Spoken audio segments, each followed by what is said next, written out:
Je me présente, je m'appelle Éric Fournier, je suis kinésiologue et depuis 6 ans maintenant kinésiologue instinctif. Je vais vous expliquer la petite nuance qu'il peut y avoir.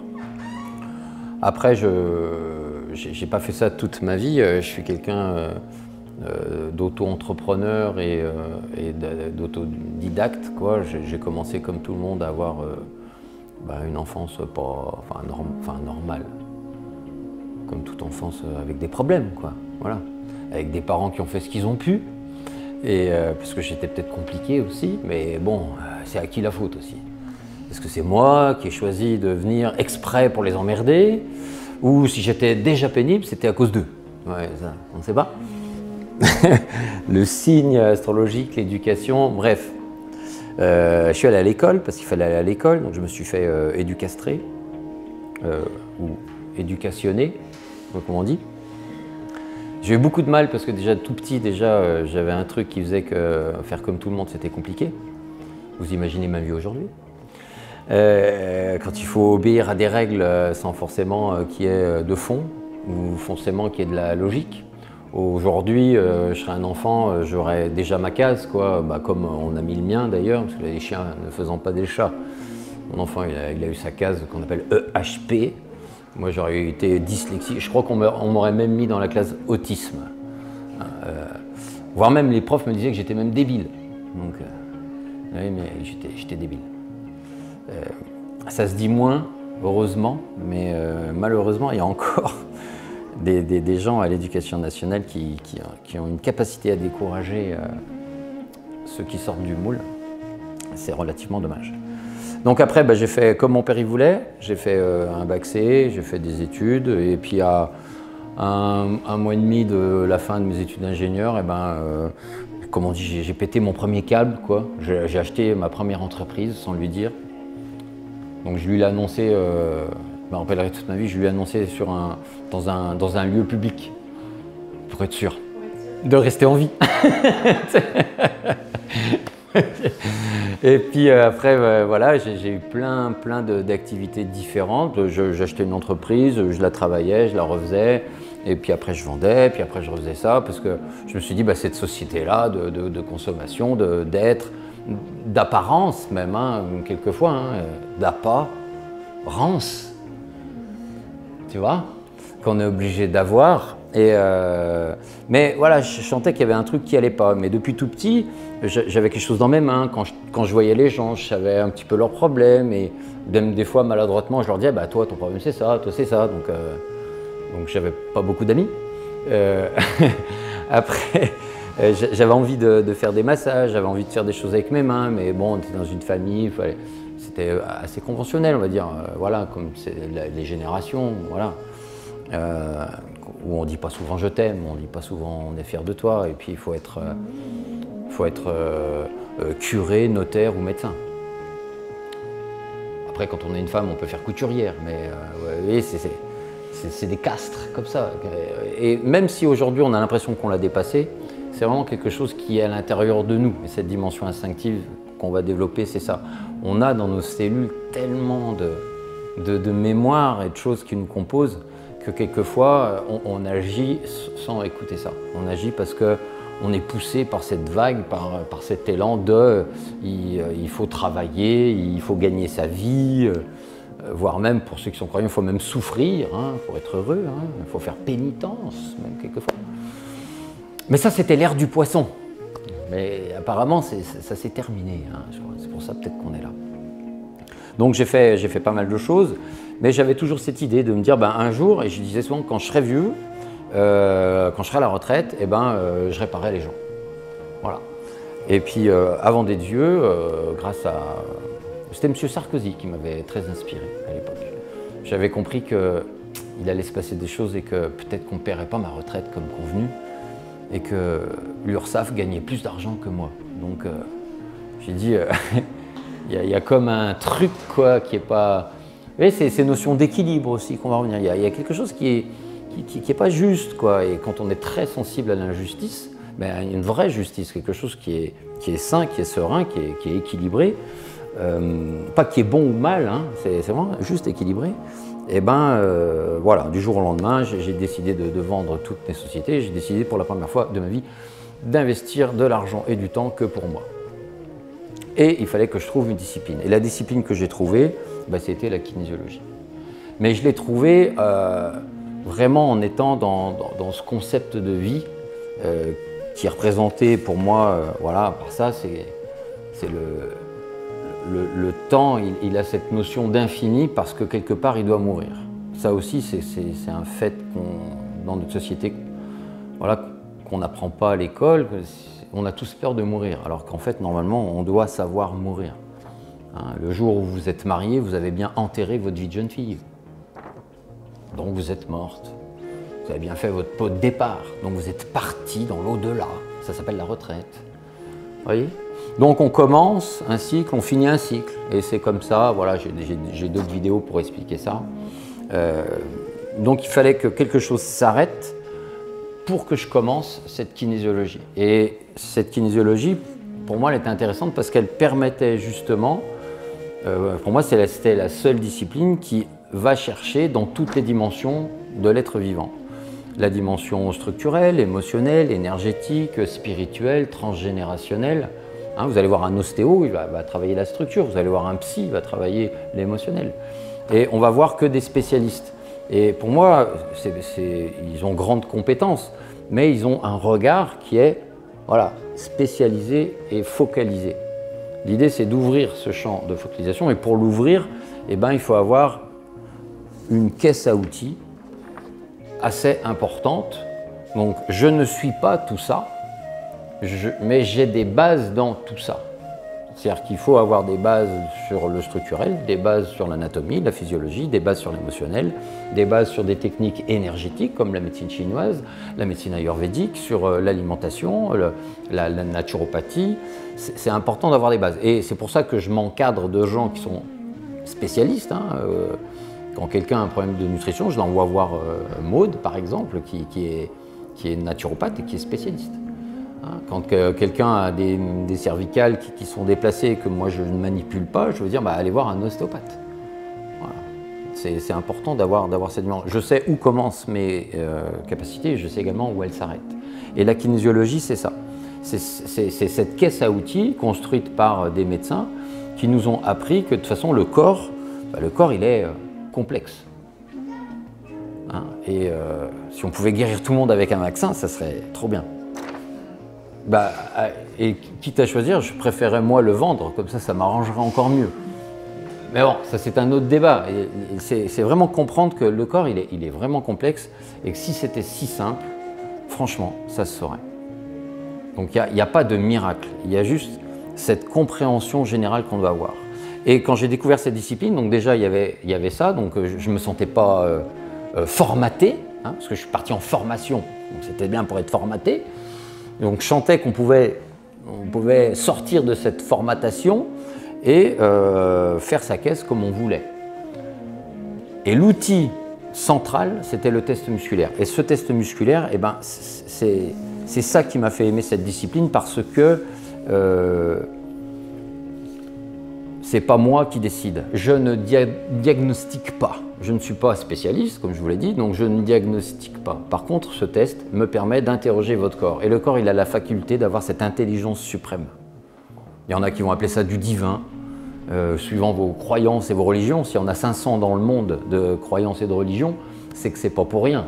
C'est que, bon, tout le monde a voulu faire sa caisse de cotise, certes, mais il devait y avoir un sens à ça. Donc le test musculaire me libère de ça, c'est-à-dire de mon mental qui va dire toi, oui, suivant le diagnostic, je vais te prescrire, je vais te donner une ordonnance. D'ailleurs, je vais t'ordonner de. C'est ça une ordonnance, on n'a pas trop le choix, quoi, on la prend. Et pour sortir de là, je me suis dit, le test musculaire, c'est en plus validé scientifiquement. Après, c'est comme pour les extraterrestres. Hein. Il y a la moitié qui dit ça existe, mais ça n'existe pas. On ne va pas rentrer dans les débats, mais voilà, il y a vraiment des faits scientifiques. Il y a des professeurs comme le professeur Klinger qui utilisent le test musculaire pour ses recherches sur les métaux lourds. Voilà, c'est factuel. ça me permet d'interroger le corps et de lui demander très simplement, est-ce que tu veux qu'on travaille sur cette couche, sur celle-là ou sur celle-là? Et pour travailler sur cette couche, est-ce que tu veux qu'on utilise cet outil ou cet outil? Et je ne vais travailler que dans cette zone-là. Puisque je ne suis pas le spécialiste de la couche en entier, je vais faire des interactions. Mon but est de déclencher chez la personne une réaction en chaîne qui va lui permettre de déclencher ce qu'on appelle une auto-guérison. Je suis un catalyseur. J'appuie sur des points, des boutons, je donne des mots, des sons, des vibrations, que la vibration donne la vie, c'est le mouvement aussi. Donc je vais donner cette impulsion, ce mouvement, pour que le corps comprenne le message. Et le message, je vais le mettre dans... Je vais dire qu'il est positif, encore une fois, sans dire qu'il y a un négatif, un positif, mais ce sera un message entraînant vers quelque chose de nouveau, par rapport à ce que le mal a dit. Puisque c'est ça, le mal a dit. Et le mal a dit, quand on dit quelque chose, généralement, c'est qu'il te fait tomber. On dit tomber malade. Donc si tu tombes malade, c'est que tu es déséquilibré. Donc tout ce qui ne va pas, c'est là. Moi, je ne suis pas docteur, donc je ne cherche pas à m'occuper de ça. Par contre, je vais aller chercher les potentiels. Les potentiels, soit, ou les potentiels. Vous croyez aux anges ou pas. On va chercher tout ce qui peut fonctionner. Et l'idée, ça va être de remplir ça. Et je me suis aperçu, à travers mes pratiques, qu'il y avait quelque chose derrière. C'est quoi qui répond au test? L'information, elle vient d'où? Est-ce que c'est de vos parents? Est-ce que c'est transgénérationnel? Est-ce que c'est l'âme? C'est par rapport aux étoiles? Et j'ai résumé ça dans mon esprit en disant, voilà, c'est instinctif. Et aujourd'hui, vraiment, la conférence que je vais vous faire, c'est ça, c'est comment être un homme ou une femme dans le monde qu'on est en train de traverser, qui est en plein bouleversement. On est là, vous voyez, hop.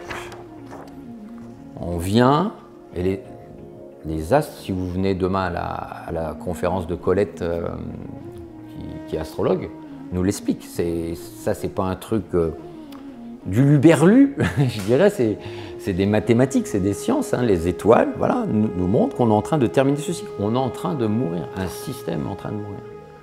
On a besoin de renclencher quelque chose. Et pour le renclencher, il faut qu'on fasse appel à des forces. Et ces forces-là, pour moi, quand je suis au bord de mourir, ce qui me sauve la vie, c'est mon côté instinctif. Donc, pour être un homme aujourd'hui, pour être une femme aujourd'hui dans ce monde-là, et pour s'adapter à ce qui se prépare de l'autre côté, puisque quand on meurt, on passe de l'autre côté, et on ne sait pas ce qu'il y a de l'autre côté. Quand vous étiez dans le ventre de votre maman, vous ne saviez pas ce qu'il y avait de l'autre côté. Vous êtes passé par un tunnel, et au bout du tunnel, il y avait de la lumière, les flashs de l'hôpital, les néons. Et pour ceux qui ont fait des expériences de mort imminente, qu'est-ce qu'ils font? Ils passent dans un tunnel, et il y a de la lumière, enfin, des flashs de... Il y a plein d'explications là-dessus, je ne rentre pas dans... Voilà, ça serait l'objet d'un autre débat. Mais c'est toujours pareil, on ne sait pas ce qu'il y a de l'autre côté. Mais l'instinct, c'est celui à qui on peut faire le plus confiance. L'instinct qui est logé dans cette partie reptilienne du cerveau qui analyse 4 millions d'informations par seconde, par rapport à celui qui réfléchit là, c'est 2, lui il sait, parce que lui il a comme un temps d'avance. Il va nous préparer. Et je voulais vous donner quelques petites clés en fait aujourd'hui, dire voilà comment être un homme, une femme, comment être préparé aujourd'hui dans ce qui nous amène. Et c'est ça que je fais en séance, c'est ça que je donne aussi en formation. Je donne ces clés-là, en fait, pour que les gens aillent chercher à l'intérieur d'eux-mêmes. Parce que ce n'est pas mon instinct que je vends, c'est votre instinct que vous venez retrouver et recontacter. Et ça nécessite énormément de compétences, ça nécessite énormément de savoir. Voilà, encore une fois, il n'y a pas de magie, même si les gens me disent c'est magique. Ce que vous faites, c'est magique, mais enfin, c'est quoi la magie? C'est l'âme qui agit. Encore faut... Mais voilà, mais il y a des gens, l'âme, ça ne leur parle pas. On a fini de se battre pour des religions. C'est que de la sémantique pour moi, c'est que des mots. Mais c'est pour vous dire, ça va plus loin. Alors elle est où l'âme? Elle est dans le thymus, elle est où? Dans l'inconscient, voilà, on cherche, on trouve pas. Elle est dans l'eau, hein, l'eau qui est le siège de la conscience, qui réagit à tout ce qui nous entoure. Donc toute cette partie instinctive, il faut aller la chercher, et c'est, voilà, ça serait vraiment long d'expliquer tout ça, mais vous avez tout à l'intérieur, ça c'est sûr. Vous n'avez rien besoin d'ingérer pour avoir accès à ça, simplement de comprendre quelques principes. Et donc pour moi, être un homme aujourd'hui, et je voulais vous montrer ça, c'est la représentation comme un idéogramme, un dessin qui est tiré de vieux schémas chinois. Ça, c'est un homme. Ou une femme, hein, d'accord? Je dis homme, c'est femme. C'est d'abord un cube. C'est quoi un cube? C'est la base. Hein, d'où l'expression « bouge ton cube ». Si vous êtes dans un cycle où vous ne bougez pas votre cube, vous allez refaire des tours de manège sans cesse. Premier burn-out, qu'est-ce que j'ai fait dans ma vie pour changer ça? Rien. Deuxième burn-out, rien. Troisième burn-out, rien.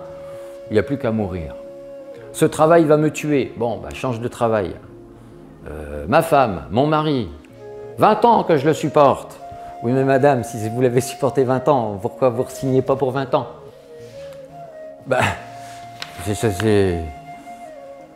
Vous voulez savoir le cycle? Vous voulez savoir pour combien vous allez en prendre? Pour 2 ans, 3 ans? De toute façon, c'est ça l'idée. Donc déjà, savoir bouger son cube. Mais son cube, c'est la matière. Et c'est l'air aussi qu'on est en train de sortir. On sort de cette civilisation d'apparence, comme je disais, de matérialiste. Mais sortir, ça ne veut pas dire aller habiter au fond de la forêt. Moi, je ne demande pas à mes gens de se nourrir d'air comme le pranisme, qui somme toute existe et il n'y a pas de souci là-dessus, ou d'aller vivre au fond de la forêt, ou comme le disait le grand Skippy, je ne sais pas si vous avez les inconnus, hein, vous donnez tout à Skippy, et Skippy vous libère de tout. Non, non, non, non, non, c'est pas comme ça que ça marche. C'est votre cube. Donc c'est votre outil matériel, votre maison, votre argent, votre voiture, tout ce qui vous appartient. Mais il faut que ça soit juste, encore une fois. Est-ce que c'est juste de gagner 500 000 € par jour? Je ne sais pas. Mais il faut trouver quelque chose en vous qui est juste. C'est juste d'habiter dans un château ou c'est juste d'habiter dans une caravane? Chacun va trouver son cube. Mais l'important, c'est qu'à partir du moment où on est positionné à un endroit, il faut savoir de temps en temps changer d'endroit. Tu habites en Bretagne, t'aimes pas la pluie, va habiter dans le sud. T'aimes pas l'esprit du sud, va habiter en Auvergne. Il n'y a pas de les Bretons c'est tous des cons, les Marseillais, je les ai vus à la télé. Non, vous voyez, ça il faut sortir de ça. Il faut aller chercher et poser son cube, sa matière, là où on en a besoin. Ensuite, on va avoir cette partie-là qui va être la colonne vertébrale. La colonne vertébrale, c'est ce qui nous soutient. C'est notre capacité à plier et à aller en bambou. Hein, le cube, c'est un cube de béton armé anti-Al-Qaïda, vous voyez, comme on posait devant les marchés là. Al-Qaïda, enfin, vous savez, quand il y avait des terrorismes, ça va revenir, vous inquiétez pas, c'est une question de timing. Mais là, vraiment, c'est cette colonne vertébrale. Si elle est raide, si elle est en mode résistance, si je suis en mode combat, hein, je me bats, et quand j'allume ma télé, c'est ça que j'entends. On se bat contre l'évasion fiscale, on se bat contre le chômage, on se bat contre ceux qui sont contre le LGBT, on se bat contre Al-Qaïda. Alors maintenant, on se bat, ils ont trouvé la guerre ultime avec un budget limité, on se bat contre un virus. Encore une fois, je n'ai pas d'opinion là-dessus, c'est dans la façon de faire, que ce soit dangereux, pas dangereux. Je ne rentre pas dans ce débat. Dans la façon de faire, si je me positionne en mode combat, je rédifie ma colonne vertébrale. Eh bien, sachez, mesdames et messieurs, que ce qu'on est en train de traverser, vous casserez. Car un tsunami, rien ne l'arrête. Quand les forces de la nature se mettent en place, rien ne les arrête. Et si tu veux être fort, tu casseras. Par contre, si tu es souple, du coup, le vent souffle très fort, c'est violent, la vague arrive, elle te couche, mais si ton cube, est bien ancré, pas de problème. Hop, on revient. Donc cette souplesse, on doit l'avoir. Hein, c'est vraiment sortir du clivage, ça c'est bien, ça c'est mal. Hein. Et ça, moi je ne changerai jamais. Mon père, ma mère m'ont dit, m'ont appris. J'ai été élevé comme ça. Je ne changerai jamais. Ça, c'est être raide. Donc là, s'accorder un peu de souplesse dans ses pensées et dans ses actions. Et après, on va avoir les bras. Bah oui, parce que pour être en équilibre, c'est comme sur un fil. La vie, c'est marcher sur un fil. Puis vous voyez, en plus, le fil, là, il se rétrécit de plus en plus. Hein, c'est même normalisé. C'est entre telle heure et telle heure, tu as le droit de sortir. Donc c'est vraiment, tu marches sur un fil. Il ne faut pas déconner avec ça. Donc on a besoin d'être équilibré. Si j'ai un bras comme ça et un bras comme ça, imaginez bien que mon équilibre, il n'est jamais bon. Donc je passe ma vie, encore une fois, à tanguer. Un bon équilibre, c'est être un côté gentil. Voilà, vous me voyez, vous me croyez sympa, mais vous pouvez demander à ma femme, des fois je suis vraiment pas sympa. Un côté masculin, un côté féminin. Un côté bon, un côté égoïste. Ouais, être égoïste, penser à soi, ouais, non, c'est pas mal. C'est pas mal. Si tu penses qu'à toi, ouais. Si tu penses un peu à toi, un peu aux autres, voilà.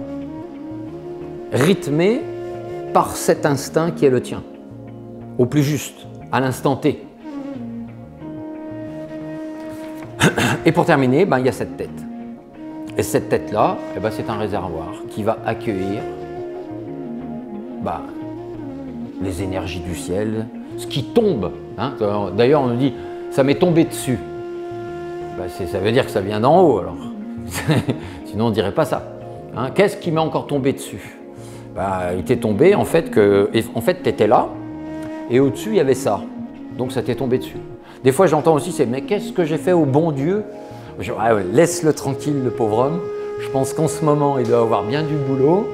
Ou alors, je sais pas, il est comme un père qui regarde ses enfants faire des conneries. Il dit, ça fait 10 fois que je leur explique, ils n'ont rien compris, qu'ils se démerdent. On ne sait jamais. Moi, perso, je ne l'ai jamais rencontré, mais j'imagine. J'écoute mon instinct qui me dirait peut-être que c'est comme ça. Donc cette tête-là, vous voyez, c'est un réservoir. Si vous savez tout, elle est déjà remplie. Donc vous ne recevez rien. Si vous avez la tête creuse, c'est vraiment très con, quoi. C'est vraiment, même, je crois que l'humain est intelligent de base. Donc il y a peu d'humains qui ont la tête vide, la tête creuse, quoi. Ça n'existe pas. Mais il y en a qui le croient, mais c'est pas vrai. C'est parce qu'on leur a dit à l'école. Sinon, personne n'avait une tête vide. Mais si vous avez une tête assez remplie, elle va toujours se remplir. Donc être un homme, être une femme aujourd'hui, c'est déjà avoir conscience de ça. Et une fois qu'on sait où on est, une fois qu'on a positionné ça, on fait les choix dans la vie. Et quand j'ai étudié plusieurs médecines du monde entier, des religions également, je me suis aperçu qu'il y avait beaucoup de points communs. Quand on étudie un autre schéma, comme par exemple les chakras, je ne sais pas si vous connaissez, c'est une autre vision. Chaque continent voit les énergies circuler dans un sens, dans des directions, positionnées dans tel ou tel point. Peut-être que tout le monde a raison, je ne sais pas. Je sais juste que s'il y a ça, c'est que ce n'est pas par hasard. Donc je le compile, j'essaie de comprendre comment on a fait pour en arriver là. Et quand je regarde ça, c'est pareil. Je me dis, tiens, là, il y a le chakra base. Ça s'appelle base. Il faut avoir de la base. Et qu'est-ce qu'on trouve dedans? La même chose que celui-là. Ouais, les Chinois et les Indiens, ils ne se connaissaient pas. Peut-être qu'ils avaient Internet, je ne sais pas. Ils communiquaient. Donc on va voir tout ce qui est le côté matériel. Parfait. Ensuite, on va voir le chakra sacré. Donc la sexualité. Et là aussi. Être un homme, être une femme aujourd'hui, c'est avoir le courage de ses opinions sexuelles. Regardez les débats qu'on a. Enfin, ces pseudo-débats. On en est à discuter de choses qui, pour moi, me dépassent, quoi. C'est la sexualité sacrée, je parle. On n'en parle pas de ça. Ça n'existe pas. L'acte sacré de reproduction. Sacré. Ça passe à la trappe. Le berceau de la femme. Le berceau de la vie. D'ailleurs, sa représentation en schéma sanskrit, c'est vraiment un clair de lune qui porte le monde. Donc c'est ça, pour ça que c'est sacré. Et si je fais le pont avec la médecine chinoise, on va retrouver le méridien rein, par exemple, c'est l'énergie ancestrale, c'est le siège du qi, c'est la sexualité et le chi. Donc c'est des énergies très fortes qui aujourd'hui sont désacralisées, malheureusement. Et ensuite, on va avoir le solaire, celui qui est au-dessus. Ça, c'est l'énergie qu'on va manger, quoi. Donc en gros, vous avez... alors moi, j'aime... Des fois, je dis un peu des trucs qui sont même des conneries, je veux dire honnêtement, mais c'est pour que les gens rigolent et s'en rappellent. C'est boire, manger, baiser dans ma Benz. Vous voyez? Avec ma Rolex, dans ma grosse voiture, mais sacré, hein? Bien me nourrir, c'est ça. On est là, c'est clair, c'est posé. Puis après, on va en avoir 3 autres au-dessus. Ma connexion au divin, mes prières, ce que j'envoie au-dessus. Quelles sont les informations que j'envoie et que je reçois. Je pense que le corps humain, c'est quelque chose, mais alors de tellement complexe, que c'est comme un décodeur télé avec une télécommande qui permet d'envoyer au satellite et de recevoir au satellite. Enfin bref, on a des connexions de partout, ça c'est sûr. Et donc celle-là, c'est la connexion qu'on va appeler coronale, c'est divin, c'est l'esprit. C'est l'esprit. D'ailleurs, il y en a même pour accéder à cet esprit, ils prennent des plantes, ils prennent... Alors ça c'était avant, maintenant c'est interdit. Maintenant ce qui est autorisé, ils prennent des spiritueux. Ça c'est autorisé. Des alcools. Allah c'est Dieu, col c'est caché. Donc on prend des spiritueux. Quand on est bien bourré, on est bien... Voilà. Bon, pourquoi pas? C'est une façon de faire. Après, il va y avoir le 3e œil, c'est celui qui vous permet de persévérer. C'est comme si celui-là, il vous permettait de voir derrière la montagne. Qu'est-ce qu'il y a derrière? Vous savez, parce que l'homme est un conquérant, est un marcheur, et il est là, il s'installe, puis après, il faut qu'il voit qu'est-ce qu'il y a derrière. Hein? Il va même sur la Lune. Maintenant, il va aller sur Mars. Il faut toujours aller voir, comme ça. Là. Mais qu'est-ce qu'il y a là-bas? Alors, on imagine. Mais on ne peut pas y aller comme ça. Ça demande des efforts. D'ailleurs, ça demande d'être persévérant. Percez et vous verrez. L'idée de ce 3e œil, c'est ça. Parce qu'il faut d'abord fermer cela pour ouvrir celui-là. Si tu as tout vu, jamais tu vas aller voir l'autre village. Hein? Moi, j'ai habité dans le Haut-Jura, par exemple, et il y a des gens, ils ne sont jamais sortis de leur village, de leur vie. Oui. Ils avaient une façon de voter assez particulière, en ayant peur d'étrangers, mais qu'ils n'avaient jamais vu. C'est assez extraordinaire. Et après, il y a le chakra gorge, c'est celui que j'utilise là, c'est-à-dire que je vous passe des informations, je canalise des informations, je suis posé, ancré dans qui je suis, et je fais des vibrations, et je transforme tout ça, ou transmute tout ça, en des idées que vous avez. Et bien, quand là, je suis bien positionné, et quand là, je suis bien positionné, il y a un dernier chakra, qui est le chakra 4, qui est le chakra cœur, qui permet de lancer des synchronicités. Être un homme, être une femme aujourd'hui, c'est synchroniser ses pensées et ses actions. Et dans tout ce fouillis qui nous est proposé, ou vous choisissez celle qu'on vous propose, par exemple à BFM TV, ou vous choisissez quelque chose qui est à l'intérieur de vous. Être un homme, une femme aujourd'hui, c'est suivre son instinct. Et c'est la chose la plus difficile qu'on a à faire pour le prochain millénaire. Alors, on a le temps, on a à peu près 1400 ans pour y arriver. Il y a les dates, hein. C'est très scientifique, il y a des dates. Voilà, on a 1400 ans pour y arriver. Et puis, alors s'il y a des astrologues qui regardent, voilà, je peux me tromper de quelques années, il peut y avoir débat, mais c'est juste pour que vous compreniez l'idée. On est au début de ça, donc il faut planter la graine. Pour nos enfants, pour nous, il faut planter cette graine. Parce que si on ne le fait pas, elle ne se fera pas toute seule.